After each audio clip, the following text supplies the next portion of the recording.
এই দুইটা কেবল, কিন্তু সেটা হচ্ছে এই ডায়াগ্রাম যেটা দেয়া আছে অনেকে সেই ডায়াগ্রামটা বুঝবে না। আবার অনেকে মনে করবে কালোর সাথে তো নিউট্রাল দিতে হয়, লালের সাথে লাইন বা ফেজ দিতে হয়। তাহলে লাইন আর ফেজ এভাবে যদি কানেক্ট করেন, তখন যদি আপনি একটা সুইচিং করেন, চিন্তা করতেছেন কি হবে?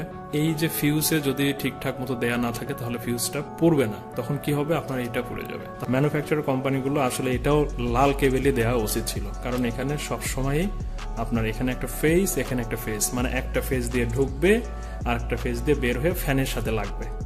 যদি আমি একটু ছোট করে ওভারভিউ দিতে চাই, আমি এই সুইচটা দিয়ে এটা অন করব, তাহলে কি করব? এটাকে সুইচ দিলে এদিক থেকে পাওয়ার ঢুকে এদিক দিয়ে বের হয়ে আমার যদি এই পয়েন্টে আসে, আমি রেগুলেটর হয়ে এই পয়েন্ট দিয়ে বের হয়ে ফ্যানের পয়েন্টে গিয়ে কানেকশন হবে। আমি এটার একটা ভিডিও দেখাবো এবং চেষ্টা করব একটা ফ্যানের সাথে কানেক্ট করে একটা ভিডিও করে দেওয়ার জন্য, যেন যারা শিখতে চাচ্ছেন তারা যেন সুন্দর কনসেপ্ট বা সুন্দর ধারণা নিয়ে যেন আপনারা কাজ করতে পারেন।